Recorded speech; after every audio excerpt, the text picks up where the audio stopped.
అత్యున్నత పదవులకు బీసీలు పనికిరారా? దీని మీద రేపు చెప్తా అన్న నేను 100% అన్న ఇదే మాట్లాడాలి, ఈ స్టాండ్ మీద ఉండాలి. ఈ ఉండన్న ఆడ పొన్నం ప్రభాకర్ అన్న నాకు మాట చెప్పు, ప్రసన్న హరికృష్ణకు టికెట్ ఇవ్వద్దు రెడ్డికి ఇవ్వాలని చెప్పింది మీరు కాదా అన్న? మీ పైన ఆరోపణ వచ్చింది, ఇప్పటివరకు చెప్పలేదు మీరు. ఎమ్మెల్సీ టికెట్ అప్పుడు పట్టభద్రులు అసలు ఒక బీసీకి టికెట్ రాకుండా అడ్డుకునేదే మీరని చెప్పి చెప్తా ఉన్నారు. బీసీ ఇన్ఛార్జ్ కరీంనగర్కు పురుమల్ల శ్రీనివాస్ అని బీసీ కాంగ్రెస్ పార్టీ ఇన్ఛార్జ్ ఉంటే ఆయన సస్పెండ్ చేయించింది మీరు కాదా అన్న? మళ్ళీ మీరు బీసీల గురించి మాట్లాడేక్కడదన్నా? ప్రసన్న హరికృష్ణకి ఇస్తే కాంగ్రెస్ ఓటు వస్తుండే. బీజేపీలో బీసీలకు అవకాశం కల్పించాలి, తెలంగాణలో నిజాయితీగా కులగణన చేశాం, అనుమానాలుంటే నివృత్తి చేసేందుకు సిద్ధం. నేను ఓపెన్గా ఇక్కడ కుర్చేసి ఆహ్వానిస్తా ఉన్నా. పొన్నం ప్రభాకర్ అన్న, నీ కులగణన తప్పు అని నేను నిరూపిస్తా, ఒప్పు అని నువ్వు నిరూపించు.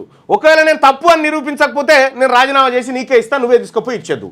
ఒకవేళ తప్పు అని నిరూపణ అయితే నువ్వు రాజీనామా చేస్తావా అన్న? ప్రధాని వద్ద సమయం ఇప్పిస్తారా మంత్రి పొన్నం ప్రభాకర్ చెప్తున్నటువంటి మాట.